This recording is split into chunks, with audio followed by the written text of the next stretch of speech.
Guys કેમ છો બધા મજામાં? તો ફરી એકવાર સ્વાગત છે ન્યૂ બ્લોગમાં. તો મિત્રો આજે આપણે અત્યારે તૈયાર થઈ ગયા છીએ અને જો આપણો અત્યારે કલાક થઈ ગયો છે ઉકાળો તૈયાર. તો આજે આપણો દિવસ છે પહેલો કામે જવાનો. તો ચાલો મિત્રો જઈએ અને જો અમારો 25 ભાઈ પણ જાગી ગયો છે અને આજે પણ આપણે વહેલા જગાઈ ગયું છે અને હવેથી આપણે અત્યારે વહેલા જ જાગવાનું છે કારણ કે હવે જવાનું છે કામે. તો ચાલો મિત્રો જઈએ અને આપણે ઉકાળો પીને તરત નીકળી જવાનું છે. તો ચાલો મિત્રો મળીએ હવે આપણે કારખાને. હું તમને બતાવું કે મારું કારખાનું કેવું છે. તો મિત્રો જો અત્યારે મારા દીકરા બે રમવા માંડ્યા છે અત્યારમાં. જો તો તમે જોઈ શકો કેવા ધુમાડા કાઢે છે જો ઉકાળામાંથી. ને અત્યારમાં જો પ્રત્યુષ પણ જાગી ગયો છે. તો મિત્રો ચાલો હવે જઈએ અને મારું કારખાનું તમને આજે કેવું છે એ બતાવું કારણ કે હું જાઉં છું પહેલી વાર કારખાનામાં એવડાવી અને છે હાવ આમ ભૂત બંગલા જેવું.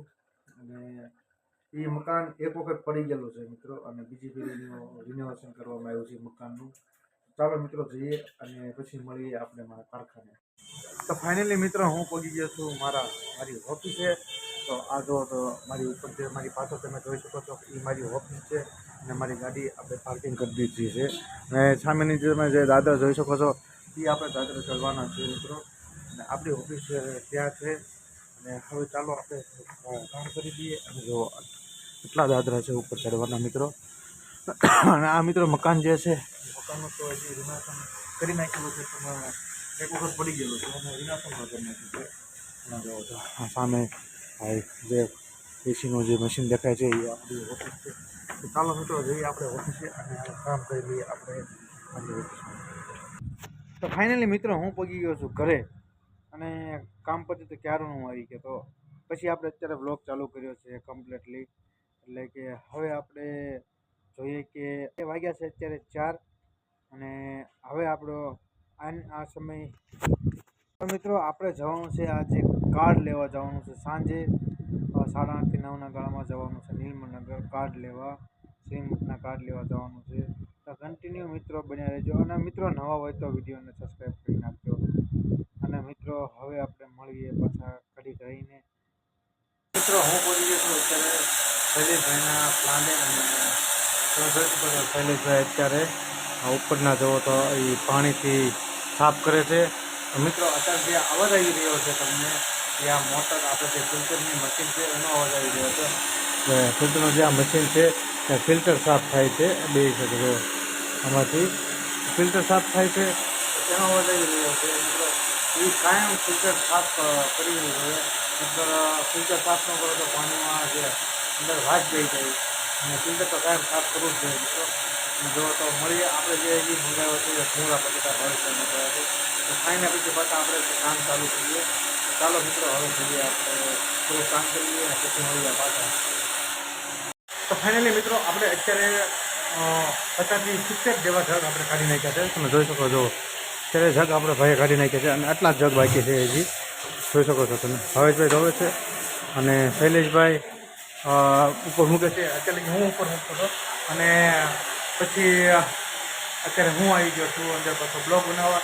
અને જો અત્યારે જગ મગાવ્યા છે જો મિત્રો આ આપણે જગ મગાવ્યા છે આ તમે જોઈ શકો છો. એ જગ આપણે વેચવાના છે 600 રૂપિયામાં. 600 થી 650 રૂપિયામાં જગ આપણે વેચવાના છે. કોઈને લેવો હોય તો આપણને કોન્ટેક્ટ કરજો મિત્રો. આપણે લેવાના છે જગ તમે જોઈ શકો છો. તો જોવો તો હા ભાઈ જગ ધોવે છે. અને તો ચાલો મિત્રો મળીએ આપણે ગરીબીને પહોંચા. તો શૈલેષભાઈ અમારે જો આ જે છે ગન હતી અમારે પ્રેશર ગન. તો શૈલેષભાઈ જો નાખે છે અને શૈલેષભાઈ કાંઈક બોલો તો. અમારા બેમાંથી એક કંઈ નહીં બોલે મિત્રો. તો હવે અમારે જવાનું છે ત્યારે ફરિયાદ કા જગ ભરવા. તો ચાલો જઈએ. અને ભાવેશભાઈ જો વાહ કપાવ્યા ભાવેશજીને આજે અમારે. અને શૈલેષભાઈ હજી આમ નામ છે શૈલેષભાઈ હજી મુહૂર્ત નથી આવ્યું. તો ચાલો મિત્રો જઈએ અને પછી મળીએ આપણે ત્યાં. અત્યારે અમે આવી ગયા છીએ ફરિયાદ જગ ભરવા માટે અને જગ ભરી લીધા છે અમે. અને મેં તો રિક્ષા જ હાંકી. મને તો મિત્રો બહુ મજા આવી ગઈ રિક્ષા હાંકવાની. જો પહેલી વાર રિક્ષા હાંકી છે અને જગ પણ ભરી લીધા છે આપણે. તો મળીએ મિત્રો હવે જગ ભરીને હવે જવાનું છે આપણે પાસે પાણી ખાલી કરવા. તો જગ આવી ગયો છે જો કેટલો જગ છે એક ઘટે છે હે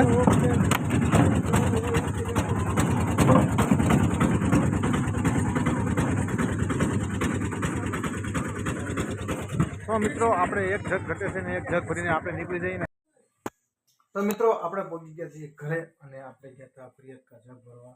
ત્યાંથી સીધા આવી ગયા છીએ ઘરે ને હવે જવાનું છે મારા લોકોના છોકરાને ઘરે જવાનું છે.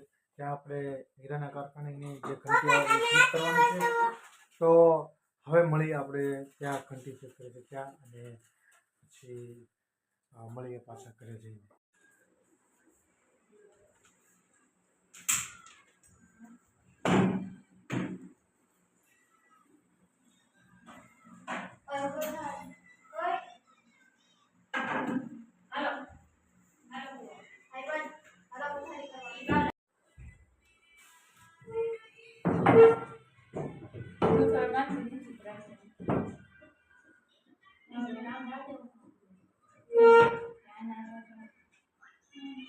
તો ફાઇનલી મિત્રો હું પહોંચી ગયો છું ઘરે અને અત્યારે આપણે જે ઘંટી ફિટ કરતા હતા મારા મા બાપના ઘરે એટલે ઘંટી ફિટ કરવાનો મિત્રો જે ઘંટીનો જે થાળો આવે એ થાળો બિચારાને ફાટી ગયો. એ આપણે વિડીયોમાં જરૂર આપણે બતાવ્યો છે પણ આપણે વિડીયો કંઈ ઉતાર્યો છે નહીં ના નથી આપણે કંઈ બોલ્યા અને એમનામાં આપણે અત્યારે વિડીયો ખાલી ઉતારી મૂક્યો છે કે થાળો બિચારાને ફાટી ગયો. અને મિત્રો આજનો બ્લોગ તમને કેવો લાગ્યો તો જરૂર કમેન્ટ કરજો અને આવા વિડીયો જોવા માટે ચેનલને સબસ્ક્રાઈબ કરવાનું ભૂલતા નહીં. તો મળીએ હવે કાલે બીજા બ્લોગમાં. જોઈએ આપણે કાલનો દિવસ કેવો જાય છે. તો બધાને જય માતાજી ને હર હર મહાદેવ.